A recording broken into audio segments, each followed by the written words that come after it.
How you doing? It's Barstool Baltimore DMV Podcast, the 5th edition. It's RDT here with Banks. What's going on, Banks? It's going pretty good. Pretty excited about the signing we made here. I'm pretty excited about the songs that he might be bringing over. That's a nice little tune we got there. The song is we've been talking about it. It's absolutely fantastic. It's a jam.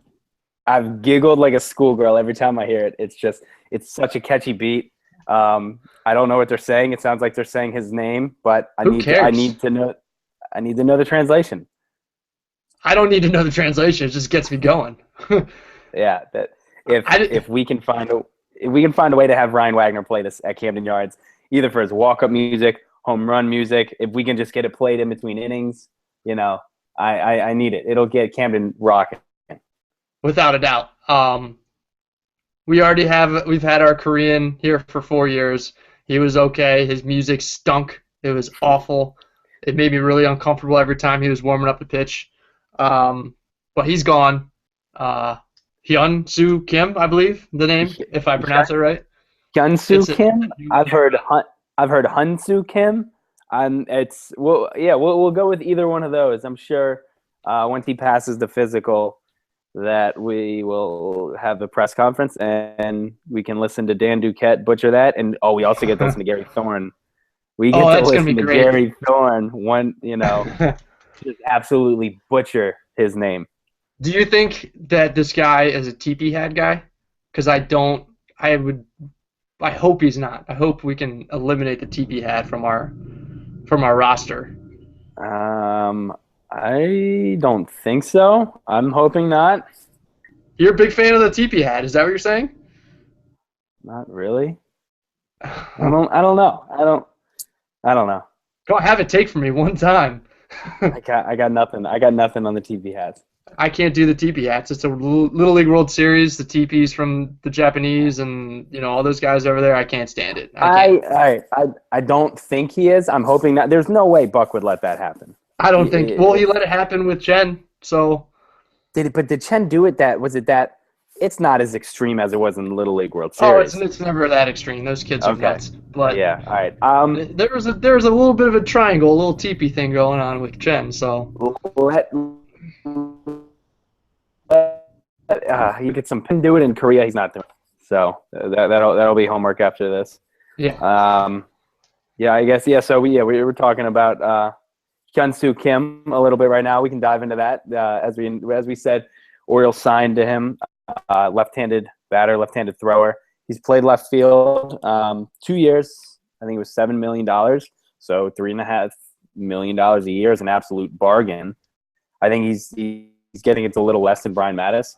And we're looking at a guy who he may be our leadoff hitter come April when they face off against the Twins. And that Korean that they got there, I forget his name. And this could be our starting left fielder too. Right. I'm hoping he's not quite the leadoff hitter. I'm hoping we get somebody who's more of a speedy guy that kind of. But the thing is, he gets on base. He sets table. His numbers in the KBO are fantastic. Obviously, it's not going to translate as well over to the majors here in America, but you got to like the fact that he's over 380, over 400 most years. So that's an element that the team has needed badly. They got a lot of swing and miss guys on the team right now, a lot of guys that don't see many pitches and make outs early in the count. So hopefully he settles into maybe a 2-hole if we can sign a Denard Span maybe, get him on top of the order. I think that could be huge. If we could put Span up top and then Kim, and then throw the Murderer's Row out there with or without Davis even. Yeah, I think the 1 or 2 spot would be ideal. Like you said, if we got a guy like Span, then you can move Kim down into the 2 spot, and like we were talking about earlier today. I know he does have a high on base percentage, but kind of Buck may use him like he used David Lowe last year or in the past few years, moving him down in the order 8 or 9, just kind of to get something going at the bottom of the order. Sure. But I could definitely see him top of the order guy. If he gets on base, he gets on base, and that's what they need. Like you said, they've had a lot of swing and miss guys, and they haven't had that guy who can consistently get on base. Like it seems like you mentioned, he is going to have a drop off. My guess is he's never seen pitchers in the AL East. He's never seen a guy like David Price over in Korea. He's never seen some of these other guys that he's going to face. So it'll be interesting to see how the power or how his game overall translates. I think they said he had 28 home runs last year and 121 RBIs. He's not going to hit 28 home runs this year. He's not going to have 121 RBIs either.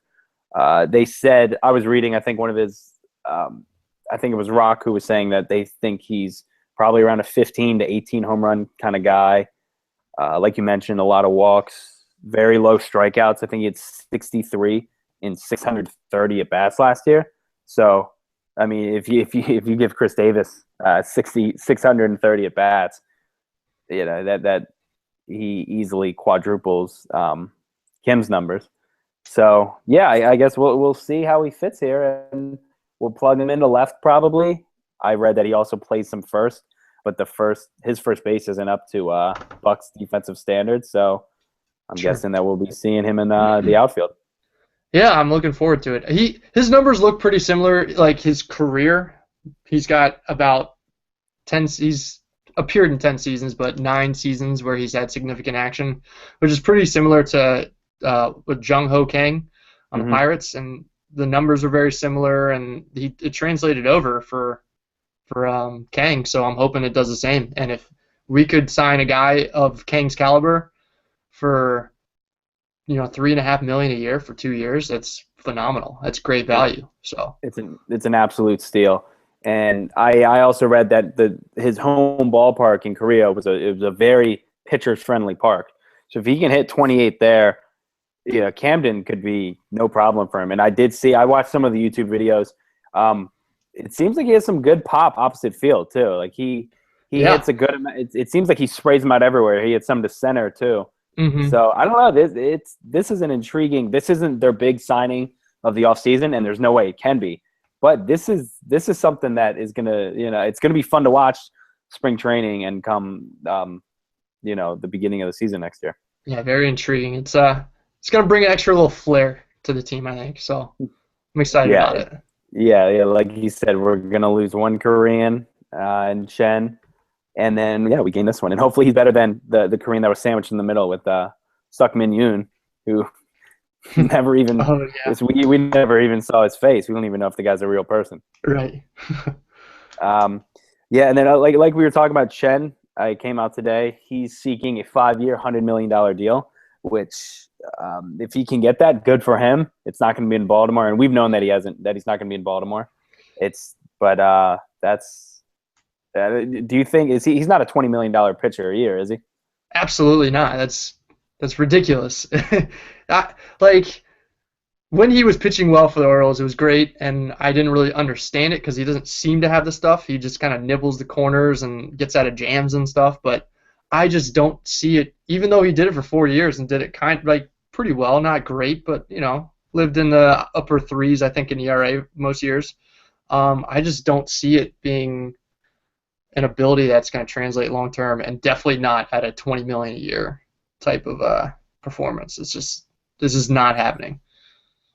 Yeah, the way like you were saying, he wasn't great, but at times he was pretty good. But then it seems like he would fall back. He gave up a lot of home runs. He gave up, I think it was over 1 a start or close to 1 a start. I know he gave up a lot of solo shots, but it was still he would leave a ball up every game. It seemed like $20 million a year, absolutely not. But that's the going rate for a guy like that nowadays. You got to build starting pitching through the farm system these days. You can't. We can't be throwing away that kind of money at a pitcher of his caliber. You just can't do it. Yeah, especially because the Orioles didn't want to go 4 years on him, and they're sure as hell not going to go 5 No, and we got 100 great million. value out of him for 4 years. Good riddance. It's been good except for when you're kind of a huge bitch about getting sent down Frederick. Other than Yeah, that, it's been real. his contract coming in was 4 years, 16 million, and yeah, I think that was again another absolute steal of a contract that the Orioles got from Korea. So yeah, like I said, thanks for everything, Chen. It was awesome. I wouldn't mind seeing him in the AL East. I wouldn't. I think the Orioles would be able to mash off him a little bit, I think but it'd be in his I best guess interest to stay away from the AL East because if he faces that Blue Jays team with all those righties, there's going to be some long games for him. So yeah, honestly, yeah. that would probably be a good landing spot for him. I was thinking that, or I've heard Angels, Tigers, someone like that. The Even teams that are the Red Sox were rumored too. So the teams that are liable to throw around dumb money like that. yeah, exactly. Yeah, I think we got that. We had the team officially at his press conference with his fantastic mustache. Looked great. Yeah, it was awesome. He says he's doing it to potentially kind of pitch to Davis. He was joking, obviously, but if we got a little mustache game going, like those thick, nice mustaches that O'Day brought to the table and Davis brought to the table on that West Coast trip, Yeah, I could get into that. they were saying, yeah, he called him number 19 a mustache enthusiast. So yeah, if we could get that mustache gang back, I think he was saying that they asked him about it. Obviously, there were a lot of questions in his press conference about Davis, and he talked about how Chris is a friend of mine. I'd love to see him back here. He said something about how they're both in similar situations, except Davis is going to have to deal with a lot more zeros. I don't know, he knows it's a business. He wants him back, and I think we all want him back. But it's up to him and his agent Scott Boras, who had there were some strange quotes which you never really hear this type of chatter from his agent Scott Boras, where he was on the Dan Lebitard show, and he was talking about how he said Chris Davis is a very necessary part of the Orioles, and then he also told Pat Sajak, who for some reason was on the Lebitard show, that Pat Sajak, who's an Orioles fan, would not have to be throwing away his Chris Davis jersey. And we were talking about it a little earlier. It's just strange because you never hear Boras kind of pump up a team like that. And I don't know if he's trying to give them false hope or trying to drive up another team or make the Orioles, like I said, give them false hope. But it's kind of strange to hear him talk like that. Yeah, the whole Chris Davis negotiations with Orioles. Here's what I liken it to. Okay, the Office episode where they have the company picnic, and Michael's planning on confessing all this stuff to Holly about why they should be together, blah blah blah blah. And then the episode after he doesn't do it, he's like, you know what? I think this is one of those long stories. I think this is one of those stories where I'm with or she's with somebody, and then I'm with somebody, and then we both do our thing, and then we meet back in the middle later. I think that's how this negotiation's going. So I think Chris Davis and the Orioles are finally they've been made for each other. All the value on each side. He fits into our clubhouse. He fits into our team. He has special value to us. Chris Davis, the ballpark, the division, all those things, he has special value with the Orioles. It's a mutual fit. Eventually, it's going to work itself out, and he's going to be back in Baltimore. That's the way I see it. That analogy was perfect. Perfect episode to link that to. Yeah. And yeah, it seems like when Davis got here, it was like no one really wanted him in Baltimore. Baltimore gave him that chance. They kind of, like I said, they gave him the chance to be an everyday starter. He didn't do it in Texas. He came here and he turned into a legitimate MLB superstar and one of the best power hitters in the last few years in Major League Baseball. So, and now it seems like, I don't know if it's almost like he was the hot girl or the ugly girl who got hot and ditched and dumped her loser boyfriend. And when she thought she thought she could go out and get any guy, turns out she can't because she's a bitch. And now she wants to go back to the loser boyfriend. And you know what? As that loser boyfriend, ex-boyfriend, I would gladly take back Chris Davis. No, like you said, it'll. I guess we'll see what the contract offer situation is, if it's still on the table, if they revisit it, if he doesn't get any looks. I think Boras has seen oh crap, Hayward's not going to get 200 million. Davis isn't going to get 200 million. He's kind of feeling the market out a little bit, and now maybe he starts to backpedal a little bit, and maybe Davis can come to his senses and take not a discount, but a contract that he, a good contract offer, and not one that he thought he could get a few months ago. Sure, I'm all for it. We're ready to take him back, I think. So the way I see it, I kind of drew up a lineup in my head this afternoon that I think would just be so money. I think Denard Span up top, if we were to go out and get him, throw Kim at the 2-hole, maybe Machado 3, Jones 4, Davis 5, mix those guys in any order. You're going to have a hell of a middle of the order there. Maybe Scope, Trumbo, Wieters, and you end with Hardy. That's 9, I think, right there. That's incredible. That's a hell of a lineup. So, yeah, and then plus you're going to be throwing in Joseph. Joseph's going to be in the mix. With Wieters. And if they could get Span, like you were saying, Span would be the perfect top of the lineup guy. That would just be, and you also shore up that outfield if you put him next to Jones and Kim. I think that would be a pretty good outfield right there. The only liability there would be the arms, and for that kind of range to have Span in a corner, and I saw like one play by Kim where he kind of tracked down a ball in the left field corner that looked like he's not Nelson Cruz out there. Let's just say that. So, that 9 right there, or that 10 if you want to, the Wieters Joseph is pretty much a toss up, I guess.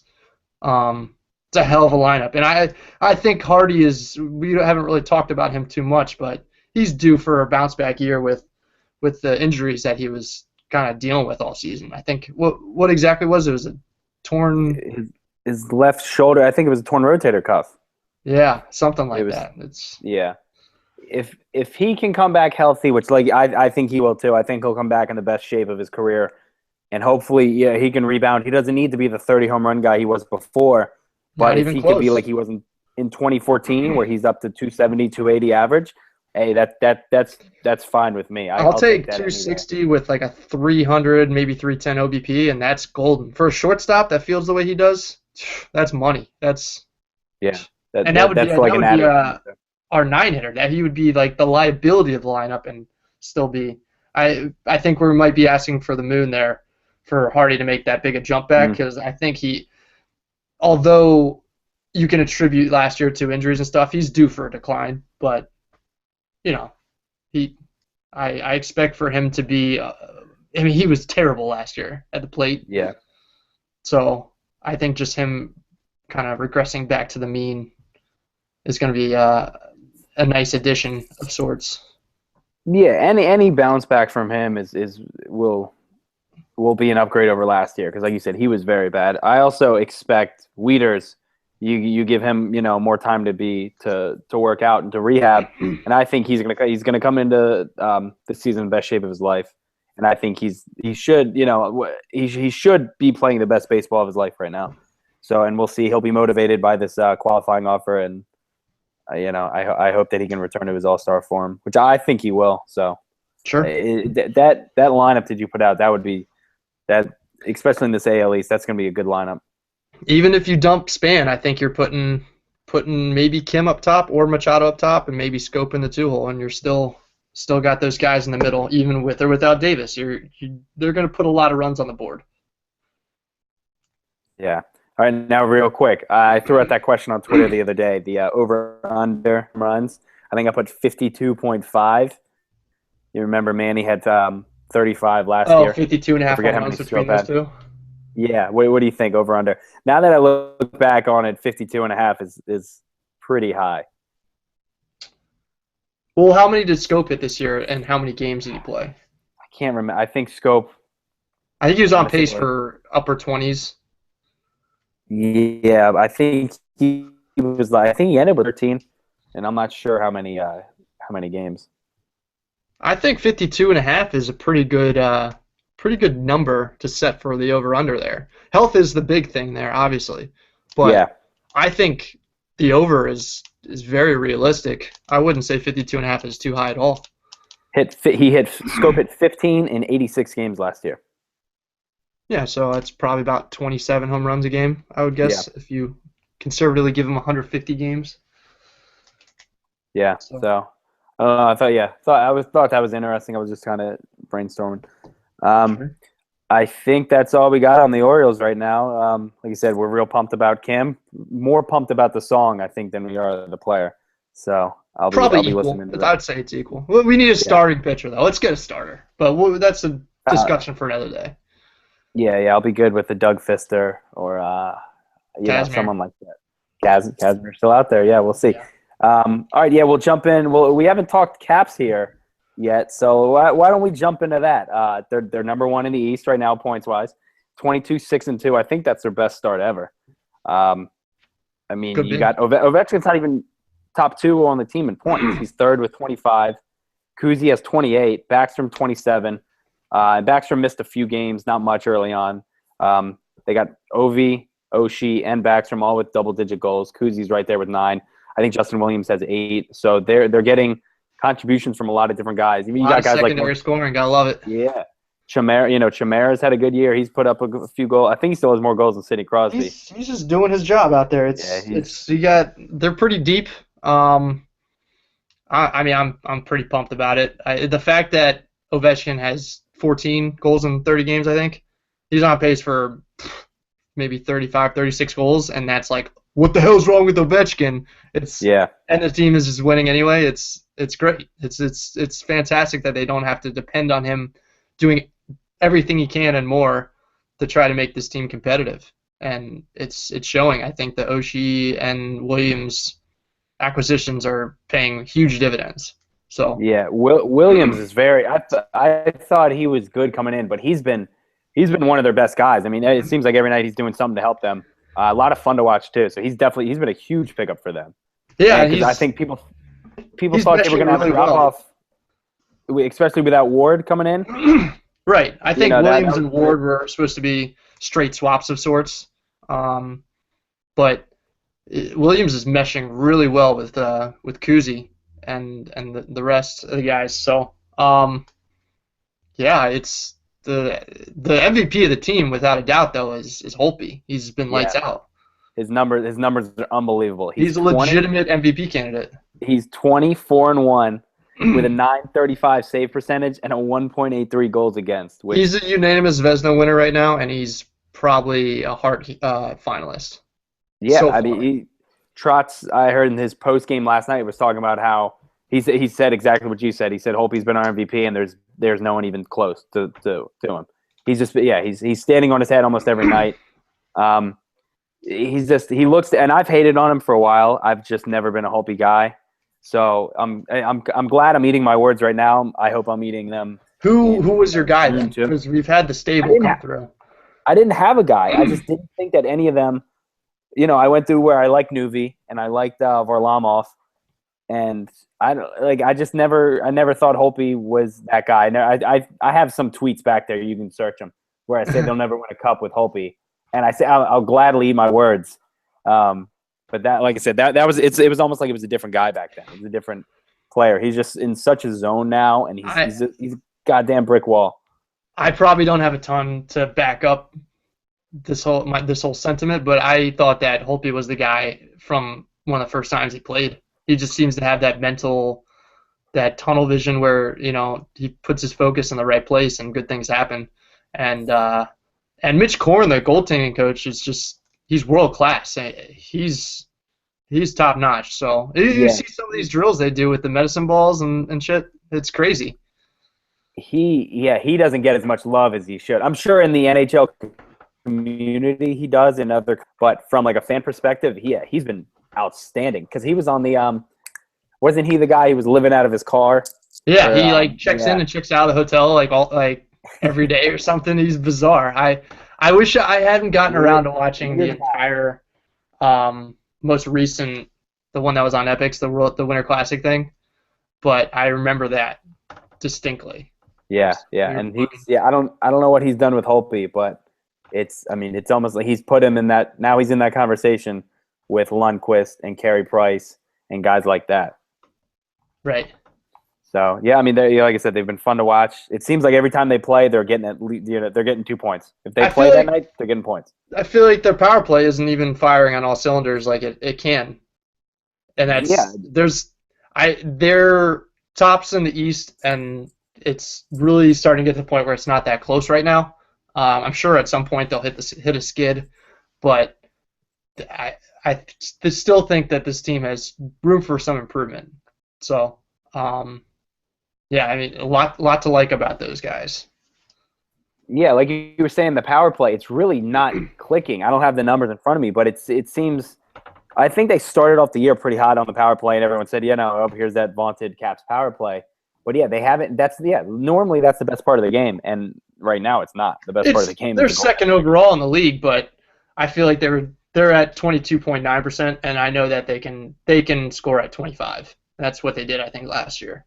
So, and if they do that I mean – that'll be insanely scary. Big picture here, they're top 5 in both goals per game and goals against. So it's a recipe for success. And they're top 10 in penalty kill too.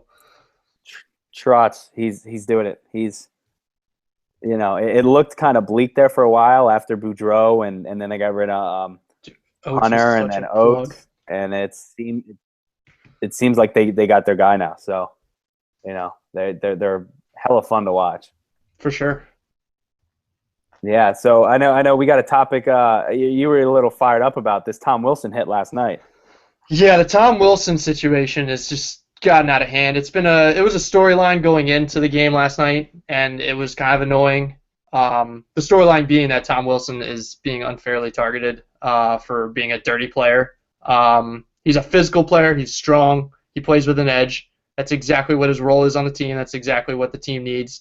So in that regard, he's a great asset for the Caps. It's just he becomes way less of an asset when he starts to have this reputation that's unfair to him, where he's thrown some borderline hits around, but he's thrown some clean hits that are just turn out to be look reckless just because he's so strong and he's 6'4" and 220 pounds. So I think that hit against Wisniewski last year in the playoffs. Did I pronounce that right? Yeah. It's just the Islanders, right? The Islanders guy, whatever is whatever that loser's name is. Where he steamrolled that guy, and everybody was watching that game. I think it was an afternoon game. That kind of took a reputation that people had read headlines about, and it put a picture to it, and people just had cemented it in their minds, people outside of Washington, that he was a dirty player. And that's not fair. It's just inaccurate. And the play last night was a complete joke. The referees didn't even raise their hand when the play actually happened. It wasn't until the player was injured and they saw who Neil was going after on Ottawa, and yeah, they saw who kind of sparked the whole thing, and they just kind of made a rash judgment to throw him out of the game, which was horseshit. And it could have cost the Caps a game. It almost did, yeah. I mean, if you watch it again, he didn't hit. He was skating to the side of him, like laterally of him. He was taking away his space. He's doing exactly what he's supposed to do on a back check. Yeah, and it's not like he didn't drive his shoulder into him. He barely even touched him with his hip. He was trying to make a play. If he wanted to, Tom could have taken that guy's skates off. Absolutely. And that was, but he didn't, and it didn't. I don't even think it looked bad. Like even watching it live, slow motion, I didn't think it looked bad at all. I just thought the guy got his skates caught under him. Yeah, when I saw it live from there, I saw him go. I saw him fall, and I saw the way when he hit the ice, he like put his helmet back on. So I was like, okay, this guy's fine. And then he curled up into a ball and played dead. And yeah, I think he saw 43 who had just hit him, and he said, "Oh, here's my chance." I can't say for sure that he flopped. Well, not flopped, but milked it. Milked would be the word. I can't say for sure that he milked it, but it looked a lot like he did in full time. And supposedly he might play the next game. I mean, I don't know. He didn't even. I don't think he went through the concussion test, or he did, and he passed. Like and the people saying that it was a hit to the head is just retarded through and through. It's no. Are you even looking at the thing? Yeah. So, if you watch it again, you can see he didn't hit him in the head. I had read that I thought that the NHL was going to rescind the penalty and take it back. That's an expectation. I don't know if they've come out with that yet or not. Yeah, but. I think it was just someone talking. But I think they said that I don't know if he was supposed to have a hearing today or there was going to be some type of hearing and it was canceled. So they were saying that I thought I'd read that it sounds like that was going to be the case where they're like, all right, everything, they're going to take it back. It shouldn't even be worthy of discussion. The tape says it all. Yeah, it really shouldn't. And I read that, Wilson's going to play on Friday and there's no suspension, and there shouldn't be. Like you said, just because he's bigger and people are scared of him and he already has this bullshit reputation, don't call a penalty on it. I feel like you see that in the NFL a lot where just because the guy's bigger and he has some questionable plays in his past. Trust me, Baltimore fans know better than anyone that a reputation precedes the flag. Yeah. So. Yeah, that's true. I think that's all for the Caps. They got Tampa tomorrow. Friday night, it's another 2 points. Put it up there. Real quick, we'll go into Terps. Still number 6 in the AP poll. 9-1. They play Princeton in Baltimore on Saturday. I think they were saying it's the first time they've played in Baltimore since Gary Williams coached. But I think it was it early on Williams? I have no idea, actually. No. Yeah, I thought I had heard that. I can't remember a time in my life. So yeah, I think it may have been one of Williams' first few years. They got Princeton. Princeton's always they're a good team. It seems like they always find a way into the tournament. They're 5-2 this year. The mix. I think Harvard's been the team out of the Ivy League most years recently, but yeah, I mean they have the reputation from the Princeton offense and all that, and Eddie Jordan. Mm-hmm. Yeah, like a lot of backdoor cuts. They use a lot of the shot clock. Yeah. Take a 3 at the end of it. So I'm not worried about it one bit. No, I was gonna say I'm not worried. It should be a good test for Maryland. I'd like to see them. I don't know if I'd like to see them tested, but I don't know. It could be a good game. We got Melo, co-Big Ten. Yeah, co-Big Ten player of the week for Melo. Kind of standard at this point. I feel like he's just played so well this year. Yeah, he's cut down a little bit on the deficiencies, but he's been lighting them up in big games. So he's still getting to the line. He's still hitting the open shots that he gets. So Melo's just doing Melo. Yeah.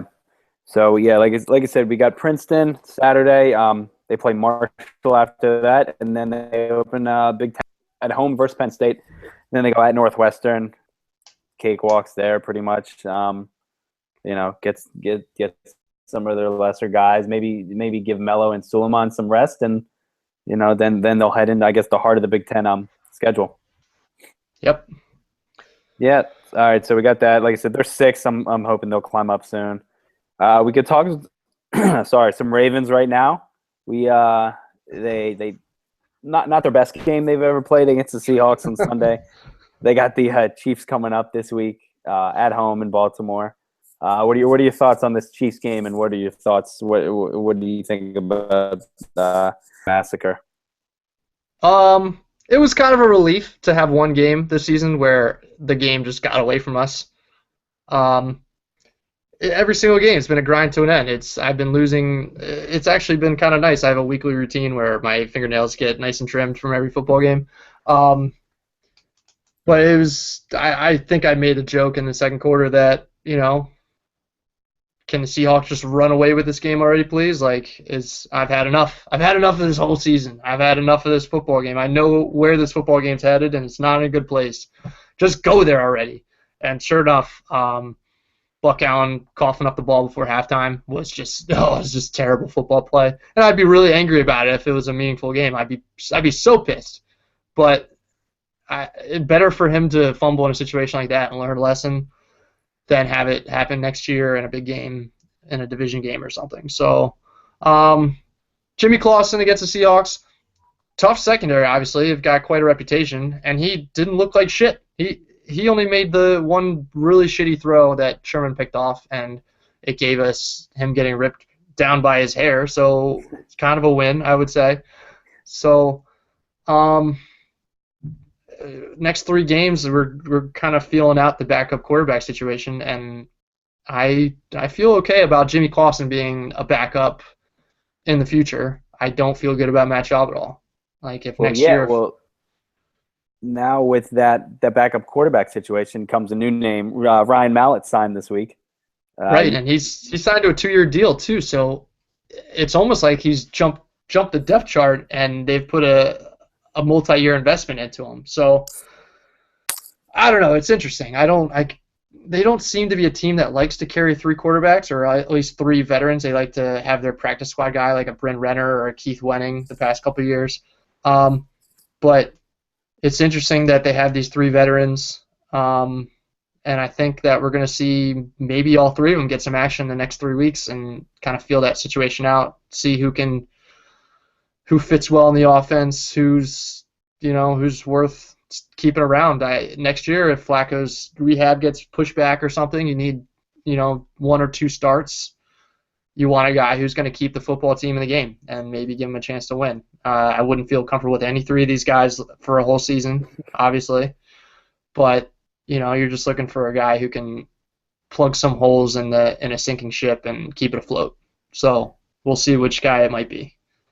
Now, out of those 3 guys, I would think that at least with the highest upside, I would think Mallett. So would I. I think Clausen's gotten his shake a little bit, and Mallett's gotten kind of his shake, but he's had the in and out with Hoyer down in Texas, and he's had some personal stuff. Him being late. I honestly haven't read too much into it, but him being late, and he seems to be upfront about it, but it's also like somebody who knows that it's their last chance. I think he knows all the right things to say in order to kind of like, this is my last chance. I got to say all the right things, and that's kind of what I'm seeing. He's like overcompensating for it because his comments have just been out there about how he realizes and how it's like a blessing in disguise and all that stuff. So I don't know.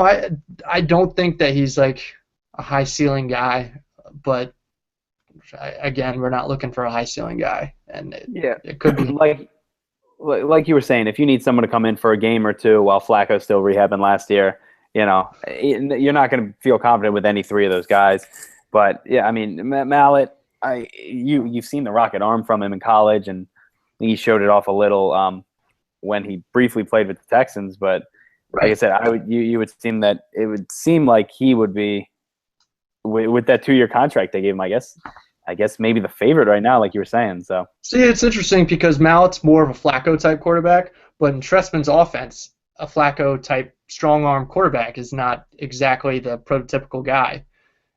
So maybe in that regard, Clausen's a better fit for the offense. But then again, if your running plays a certain way because of Joe Flacco, it might be a more seamless transition for everyone with Mallett. I don't know. It's kind of up in the air, and hopefully we don't have to ever think about it after next year or after this year. But we'll see. It's been rough. It's been a rough year. Yeah. And I feel like the guys are finally getting beaten down a little bit. Like the comments from them now that they're officially eliminated, they can kind of just let loose and kind of drop the whole, oh, we're fighting every day. We're fighting to the death. Blah blah blah. All that bullshit. That it's good bullshit that Harbaugh spits out. It's why he's a great coach. Cliche. Yeah, it's the cliche. He's a master at it. It's just Harbaugh. But just kind of nice to have the shade taken away. We're officially eliminated, and he's like, all right, we're gonna see the young guys play, and we're gonna develop, and it's kind of cool to see him take that layer off. Yeah, I think the typical we're gonna play hard, and then we're gonna watch the tape, we're gonna evaluate our him and Dean Pease were both kind of like, man, it's been a really rough year. Like they were a little down the dumps, kind of like finally just able to admit that this was a disaster, a lost season for a variety of reasons. But yeah, it's all right. I'm anxious to get the season over with, though. I'm ready to move on to the draft and get back into it. So, all right. So, gun to your head, who comes back next year? Is it? Do you think the coordinators are back? Because someone's going to have to take the fall for this year. Is it going to be the offensive line coach? Is it going to be a secondaries coach? Is it going to be someone like that who? Because I don't think they'll fire Pease or Trestman, but I mean, realistically, they can't keep this same. Something has to change, is what you're saying. Which I agree. Somebody's head needs to roll. I think not just because us fans are pissed off. I think stability has been a great thing for the Ravens, and it's a great thing for most for all the successful organizations in the NFL, namely the Patriots, obviously. But you got to make some changes sometimes, and it's been one season for Trestman, and it's tough to think that it would ever be him, like you said. I think there's a very realistic possibility that Pease is out. I mean, I would kind of like it for it to be Trestman just because his play calling is frustrating to watch as a fan, and the whole predictability of him throwing a juice on the first play of every half, which I think they I kind of floated that out there, and then Hemsley on ESPN, I don't think he saw it from me, but maybe we all realized it at the same time. He took it and ran with it, and then we stopped seeing it. So I thought I thought that was interesting after the Cardinals Monday night disaster. But anyways, the numbers are kind of there for Trestman. Offensively, they're like borderline top 10 offense, which is shocking. And I feel like it was similar in Chicago for a couple of years that he was there. The first year he was there, and then after the first year, it drops off. He has a history of having a decent first year and then it dropping off. And I've also seen where the yardage is there and the points aren't really there. And so people that judge offense by the amount of yards per game you have versus points per game, I'm a points per game guy. You got to put up points. It's not about yards. Yeah. Like, if you rack up a whole bunch of underneath routes and just dink and dunk and get all these first downs, but don't put 7 on the board, that's not, you gotta punch it in. It's football. I mean, the Ravens have played with that bend don't break offense where they'll give up 80 yards on a drive and then they hold them to 3. And I think any that's a value that Pease does have. But I think Pease could be the guy, and if it's not, the secondaries coach has got to go. That's my first instinct. That's really where the biggest issue outside of injuries has been with the football team, is that the secondary just can't finish. It's almost just like they didn't. I guess they did try, because who they bring in? Kendrick Lewis, is that his name? Yeah. In the offseason. It's almost like they didn't. I guess they expected Elam to be a little bit better, but then he got hurt. So it's almost like they didn't even go out and try to even bring anyone in or kind of bolster the secondary. They've just had the roulette of guys that have started in the past and just don't work out, and every time one of them seems to be working well or goes in the right direction, he gets hurt. Like Davis, who we traded for from the Dolphins, looked really good for a couple weeks there, and then got hurt. Sharice Wright hasn't really lit the world on fire by any means. Jimmy Smith has been hit or miss a lot. Early in the season, he was getting burnt a lot. Darius Webb looks terrible. Webb looks like trash out there. He has to be done, right? He's not a Raven next year. Do you think? I think he restructured his contract last year, and I think we might be on the hook to keep him around maybe. See, I think there is a role for him. It's just we're so banged up that nobody has the ability to play outside. We don't have any competent outside corners. And so he'd be great in a nickel situation, covering those underneath routes with a lot of press coverage and stuff. But once it gets into a track meet, he's cooked. He's done. He got turned all around by Baldwin the other day, and that was after he already got toasted by him. So, I mean, secondary is something's got to be done in the draft about it. So. Yeah, it's definitely that and the wide receiver. That I guess that's been the most criticized aspects of the Ravens this year. Right. I guess real quick we can jump into this. This is a neat little story I heard today. I know you heard it. The Marshall Faulk story. I think he was on a radio show or something, talking about apparently how close he came to being a Raven instead of being traded to St. Louis in '99. I think it was that the Colts had offered. They wanted the first-round pick from the Ravens, and I think was it Priest Holmes too? That's what I thought. Holmes and picks. So, I mean, that's who knows? The whole course of the franchise could have been changed by that. So I feel like the whole course of the NFL would have changed. Yeah, a bit like the greatest show on turf would have never been. And you got to think about an average.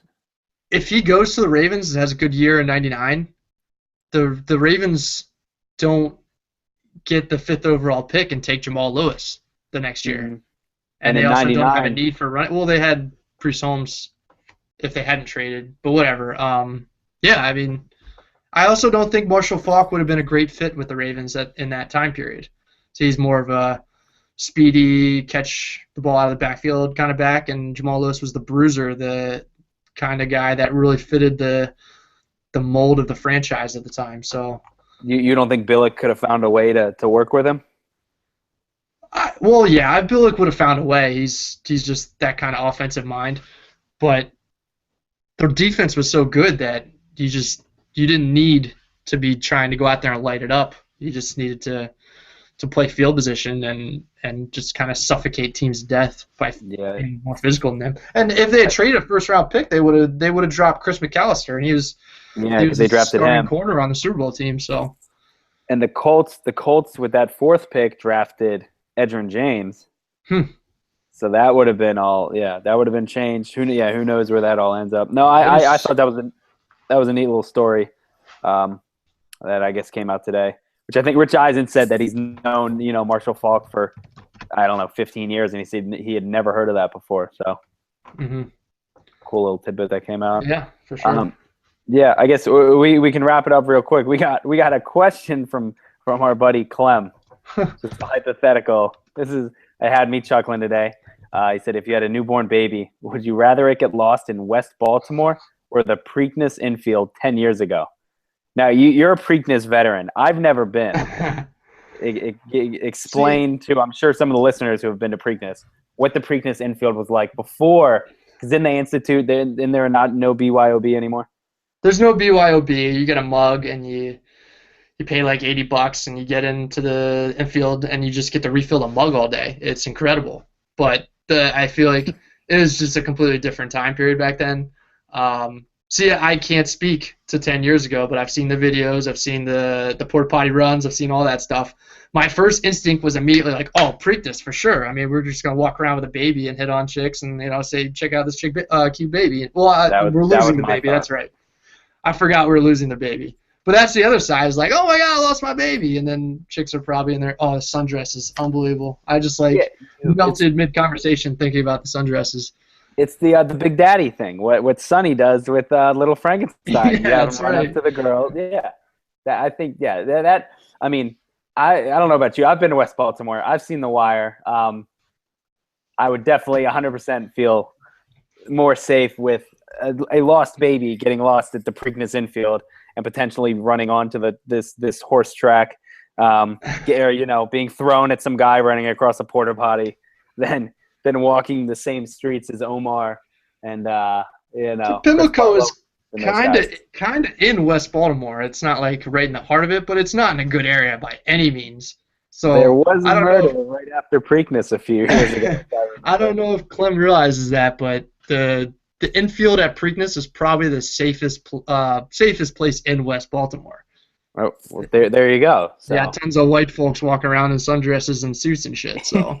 Yeah, that's true. It's a bunch of old WNBA and NBA jerseys. That when you get displaced when the race is over and you're waiting around for whatever bus you might have taken in or whatever. Oh, is that weird? I'm sure that sobers you up real quick. Yeah, the convenience store right across the street closes at sundown, and it's got bars on the windows and shit. It's wild. It's frightening. Yeah, I'll just say it's frightening. All right, yeah. So I guess we both go with the infield of Preakness, where we would rather a baby get lost. Yeah. The baby's in a tough position there. Either way, he's gonna have some hair on his chest after the. Yeah, at least have a good time at Preakness. Well, to be honest, baby's probably gonna die either way, but you might as well have some fun and have some brews on your way out. So. Yeah, I agree. I think that's how everyone feels about when they head into Baltimore. I just thought, how many children do you think have been conceived on the infield at Preakness?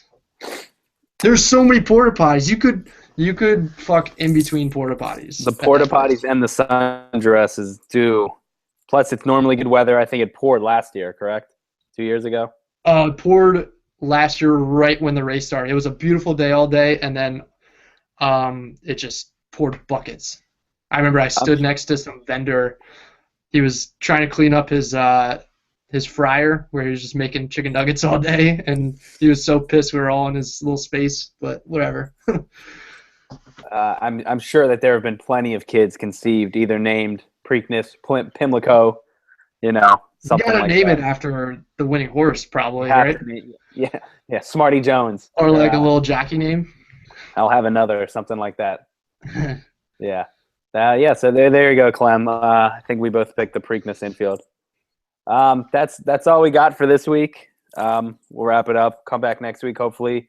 Some more Orioles news. Give you a recap on probably the Caps, Ravens-Chiefs game. And then if anything happens in Terps football, we'll be covering that too. Anything else, Banks? That's just about it. Looking forward to going up to Yuppie Junk Live this weekend, Saturday up in New York. Yes, Yuppie brunch on Saturday morning. Should be a good time. A bunch of the Barstool people, a lot of the Stoolies will be there too. And I think someone was trying to get it trending with the hashtag Yuppie brunch. And so I guess click on that. To me, I'll get that rolling. Yeah, I like that. Yeah, I'll start tweeting it out. Click on the hashtag Yuppie brunch. Hashtag follow me at Barstool RDT. Got at Barstool Banks over there. I guess we'll be tweeting the day away on Saturday in New York City. Yes, sir. Yep. All right. We will see you later. See ya.